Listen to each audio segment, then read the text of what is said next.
Many of you guys are trying to take everybody with you when you don't have your house in order yet. You have to get to a point where, and I used to hear people, this lady used to tell me when I worked at a summer camp where I met my husband, she used to say, you give out of your overflow and not your resources. Very few of us have enough to give to people to keep them alive right now. And we're trying to get all these folks and put them all on breathing machines and try to carry the weight of bringing all of them with us, when in actuality, we need to break the chains and let them go and get to a point where we're empowered. And now we can give them an ultimatum. If you want to come with me, you must do this, this, and that, or else you cannot come. Okay? So let's talk about that in the world of internet marketing. How does that apply to you? How does it apply to you as an entrepreneur? How does it apply to you as a leader? Well, guys, there comes a point where you got to give people tough love. I'm at a point now where I do not babysit excuses. I do not give people room to tell me all the reasons why they did not get something done.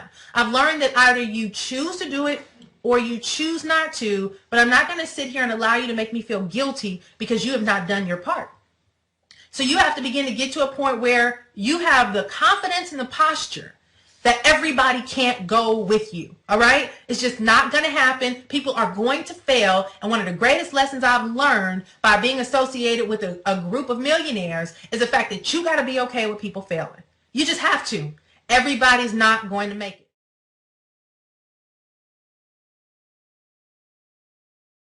Hey everybody, thanks for stopping by my website. My wife and I are about to walk into the school here, Pine Grove. Our son is in 3rd grade. He's got a math contest and a math group study going on right now. We're actually taking time out in the middle of the day. It's a Thursday afternoon at 2:30 p.m. so we can go volunteer and work with our son's 3rd grade elementary school class. I mean, we would have never been able to do this if we did not get this information that you have the opportunity to opt into right now.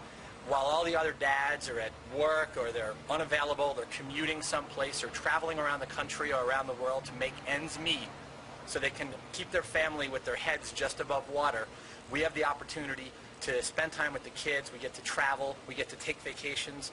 I'm pretty much the only dad at all the school functions, class trips, field days, all the events that take place in the classroom. And if you want to be able to do the exact same thing, opt in here, get your name and email address in. We'll send you information about our system, and we'll show you exactly how to duplicate what we've done. Thanks for stopping by.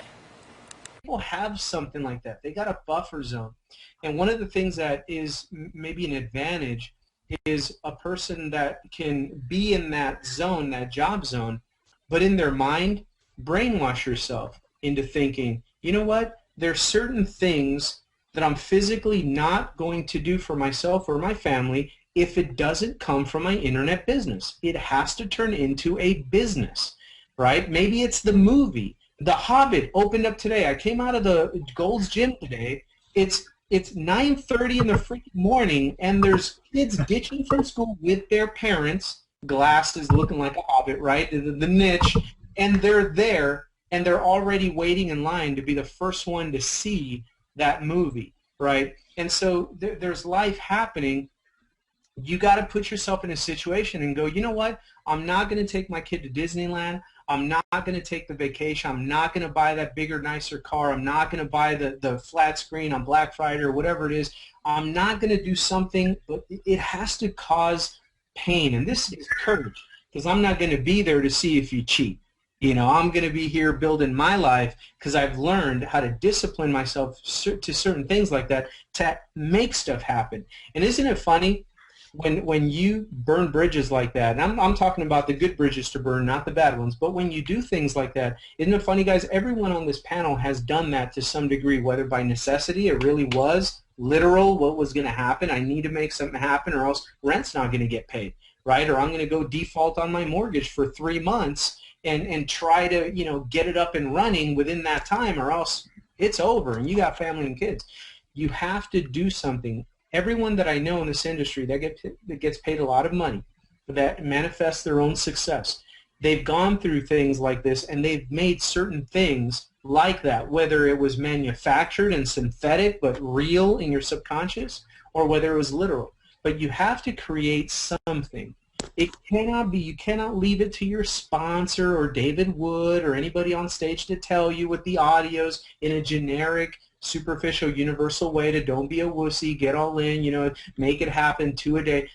That works magically But if you want to take yourself to the next level, you got to be more on yourself than that. It's got to be real. So create something. Homework for tonight. I don't care if you get in or don't get in. Even if you don't join us and you got some MLM of the week or something like that, God bless you, you know. But do the same thing. Say, you know what?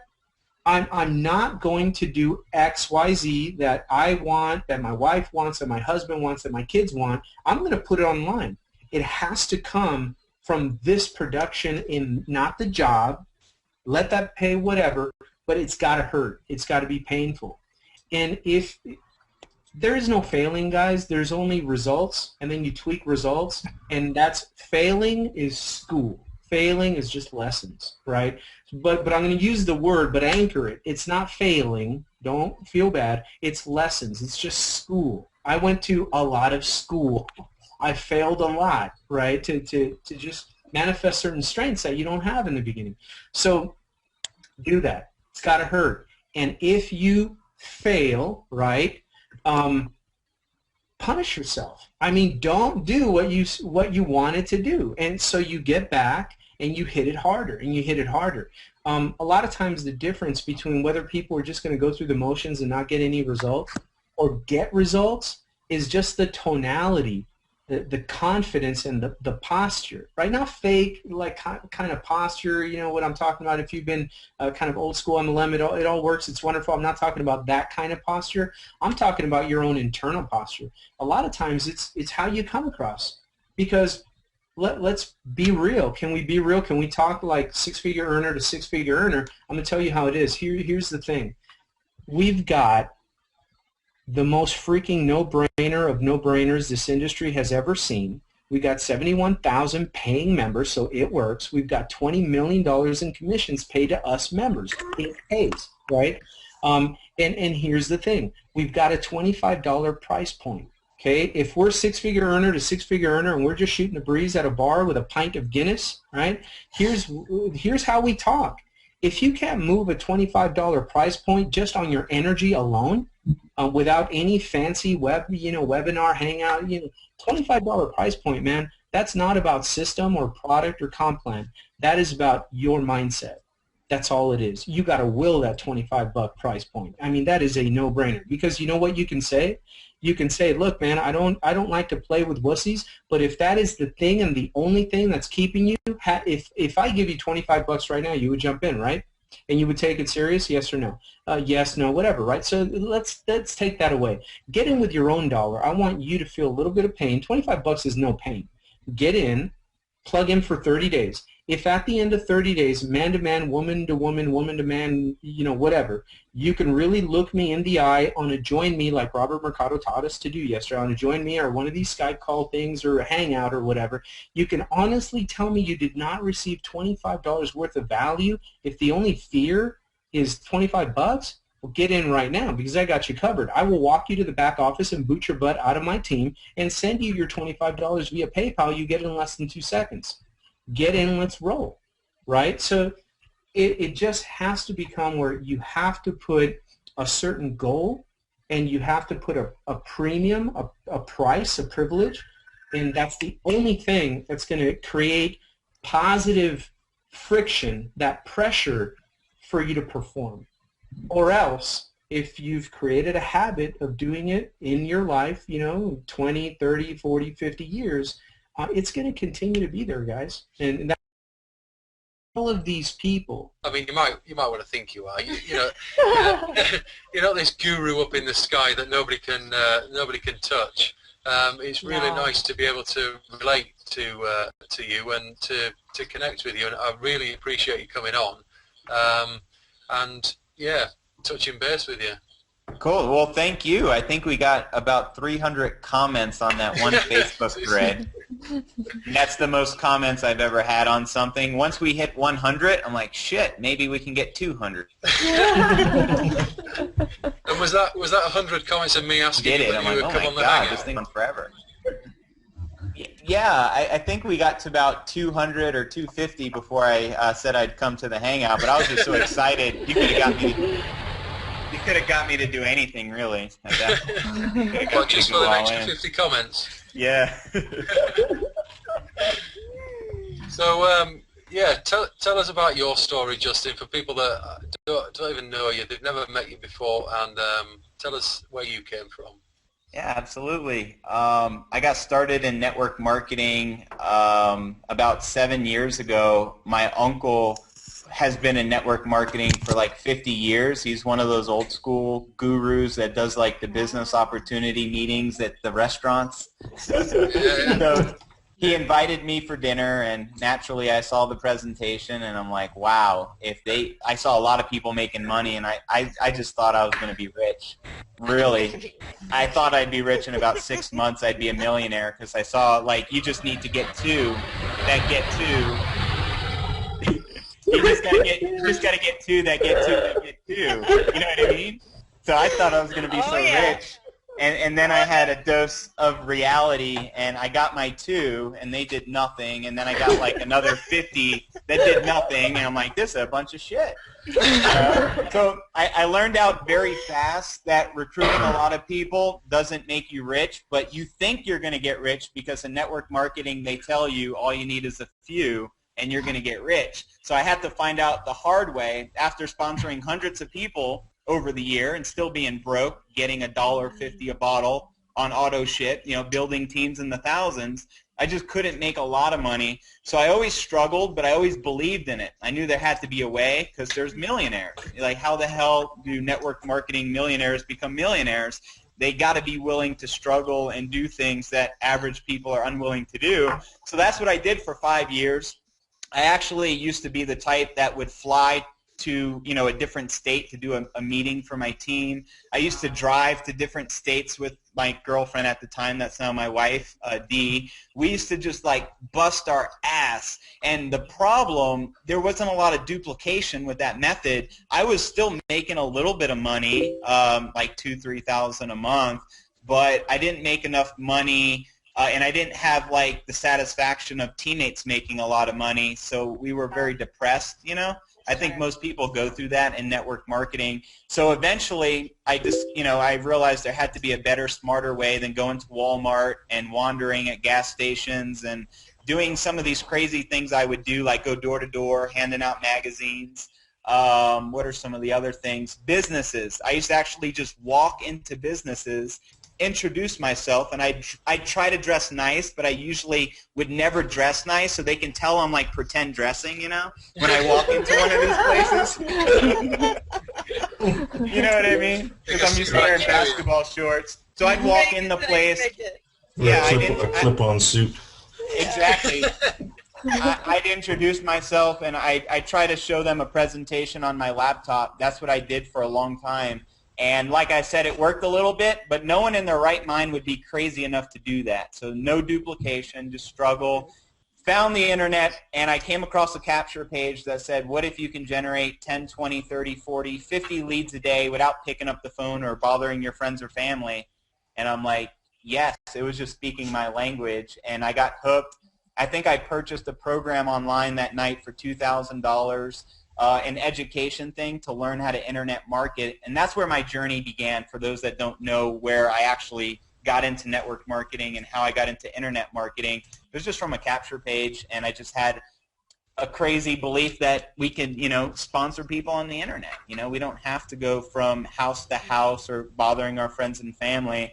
And thank God we have Empower Network, because now we don't even have to do three-way calls and a lot of the things we all hate, right? Mm-hmm. So what was what's the best advice you could give somebody? Is it just to is it the mindset? Is it the techniques in the industry? Or tell us what your tips are. Yeah, I think the most powerful thing that trumps everything else as far as know-how or technical knowledge or skill set is going to be mindset. I do believe if you can change your beliefs and really focus and try and give it 100% effort, that will be your strongest ability to become very successful. You don't really need 5 years of knowledge on the internet like I gathered doing things the wrong way, right? You just need the right belief, and you need the right system. When things drastically changed for me, I had the mindset like 3 years ago. I'm not going to lie to you. Like I had this belief that I was going to be rich. It just nothing would manifest because I was trapped in a slavery model versus EN. I was just in the wrong vehicle. And I think there's a lot of good people that have good intentions. They have good mindset. They have good personal development. And they put up with a lot of crap, but they're still here, but they're not making a lot of money because they're in the wrong vehicle. And that's like the biggest thing. People fail one of two reasons. They don't have the right mindset, or they're in the wrong vehicle, or the two. But if you only have one of the two, how successful can you really be? I don't know. I think you need mindset for long term. It's all about personal development, and I do believe you need the right vehicle that's thriving. The reason we're all making money on this panel is we happen to be in the right vehicle. Normally, they'd be. I can teach a guy how to upsell more of his team who's got a team. I could help a guy to lead his team. I could help a person who's doing what I'm saying and who's working, who's really working, and they need some help just getting over that first level. And I can help that person with coaching. That's what coaching is good for, folks. It ain't good for getting a dog doesn't bark at a parked car, right? You want help? Get to the event. You want help? Follow the 8 core steps. You want help? Be on the calls. You want help? Listen to the audios every day. You want to help? Plug into the system and stop listening to naysayers and unsubscribe from these weenie-ass people's lists that are distracting you all the time with nonsense. Look, can I just be real? It's nonsense. How much bullshit have I heard over the last few years? More than you could stack into normal lifetime, okay? And I'm telling you, I was involved with companies for years where the people at the top only cared about how much money they made, right? And I ain't going to tell stories, because if I told stories, everybody would know who I was talking about. I'm just being real, okay? I've been involved with stuff for years. The only thing they care about is how much money they make. Look, guys, making money's cool. But it sucks if you're lone solo. You know how much it sucks to be able to do stuff that none of your friends can do? None of them. You know what I mean? Nobody. Yeah. Why am I going to Columbia tomorrow? Because Justin called me, and he's rich and free, and he says, Dave, you want to come out and hang out in Columbia? And I said, sure. That's why. That's the extent of why. Because I got a rich pal who has money who I can go hang out with now because I got a guy who listened. Now, look, I'm not saying listen to me about everything. I ain't good at everything. Look, but if I've done something that you're struggling with and you ain't listening and you think it's because I ain't helping you, come on, folks. Get all in, focus on the 8 steps, eliminate your distractions. Unsubscribe from the list. You don't need it. You need to focus. Look, I'm gonna put something in perspective. Let's put a business model in perspective here, and then let's talk about the vision, because I promised I'd get to that, and it's like 11:14 my time. Let's put some things in perspective. Now, my dad's a badass man. Respect him tremendously. Okay. Now, but let's look at specific models of business, though. Okay, because it's honesty. My dad's at least as smart as I am, smarter in certain areas, at least as smart, way more educated than I am. Okay. He went to Stanford and Cornell with graduate degrees, right? Spent hundreds of thousands on additional education over the years, always reading, always listening to stuff. But he went into a profession that is highly respected, legal stuff, in the public sector, right? To be a lot of lawyers make more money because they're in private work. My dad didn't like private work because he didn't like defending guilty people, right? No, seriously, that's why. So he went into public sector, right, to get less money because he did not want to defend guilty people. So he went that, became a judge, and he made a healthy 6-figure income at the end of his career. Now he's retired. He makes a good 6-figure income annually from his retirement. Respectable, tremendously respectable. Mm-hmm. Took 35 years or 30 years or so to get to a 6-figure income. Now, you can't knock that because that's the top 1% of society in the richest country in the world still. Can't knock it. You got to respect it. I respect anybody who succeeds regardless of where their background is. But from an income generation model, sometimes people here complain when they're not successful in one day. Really? You know what I'm saying? It's like, really? You ever tried to be a judge? Are you successful your first day of college? Are you successful your first day of school? Are you successful? Are you a successful pastor of a church and because you opened the Bible and read Genesis 1 and you're like, I'm not a successful pastor yet. I'm going to quit. You know what I'm saying? Only in network marketing do we get this audacity, folks. Only here. Nothing else. Lawrence, did you complain that you weren't rich yet your first day of engineering school? What about your first semester? And this is longer than people stay in network marketing. Your first semester, how much did you pay for your first semester of school? I'm curious. 12,000 a year, so it was like, yeah, around there. And that's not including housing or including? No, that's just tuition and just basic stuff. Yeah. Okay, so you paid $6,000 a semester, $6,000, more than getting all in, for your first semester. And you didn't complain that you weren't rich yet in your first semester. You didn't say, I've been in school for 3 months. I'm not rich yet. Did you? No. Okay. So 6 months of school, or 8 months, or however long it is. I can't remember because I haven't been to school in so dang long, right? But 8 months, a year of school, your first calendar year of school, you spend $12,000 on school, which is twice as much as getting all in, twice as much. And were you complaining, I'm not making an engineering income yet. I'm not making $50,000 a year yet. I was just scared not to get a job for not getting good grades. That was year one. Now, how many years you go to school? 4? Was it 4.5? 4, because it took a little extra long, right? Because you were like, oh God, you know. So you spent a total, it's 12,000 times 4, so 48,000 plus a half. So 50-something thousand just for school, not including board. Did you go to debt for that? Go to where? Did you go into debt for that? Oh no, my dad took care of it. Oh, so you're lucky, right? Yeah. So your dad spent the money then. Now, at the end, were you complaining? I just spent 8 hours a day for 4 years, and I'm not making $50,000 a year yet. Were you complaining? Now it's like, hey, I'm educated. Now I can make some money. This is 4 years, and he's not complaining. What's the difference here? Well, I'll tell you the difference here in a second. We're going to get to that. Okay, so how long did it take you to get your first job? I was fortunate enough to actually have a job right out of college. Okay, so how much did it pay you? $50,500. $50,500 a month, right? After 4 years of hard work all day and night, you're making $50,000 a month right out of school? No, $50,500 a year. Okay, so you spent then $50,000, or your dad did in this case. Most people have to spend it on their own, and you did that for 4 years, and you weren't complaining and making $50,000 a year, were you? I thought I was rich. He thought he was rich, right? Now, how long rich. Did you keep that job forever? No, I got laid off 1 year after that. So you got laid off in a year. How long did it take you to find your second job? 18 months, and I couldn't get an engineering gig, so I got a designer gig making $35,000 a year. A designer, like graphic designer? Yeah, well, it's kind of like you have engineers who sign off on projects, and then you have designers who build the actual SolidWorks models to. So in other words, you couldn't get a job for 18 months doing what you were doing, so you took a lower paying job. I had to take a lower end making position. What?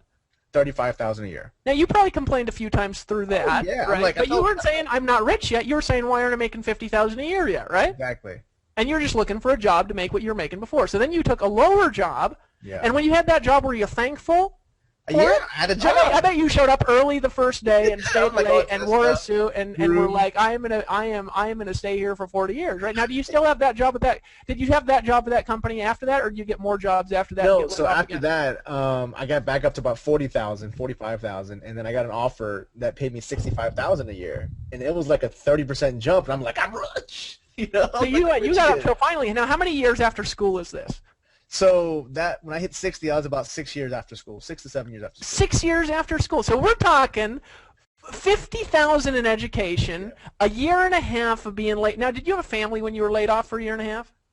No, but I was married, and I actually got married when I was laid off. So Jessica actually had to. She was the breadwinner. She was an accountant.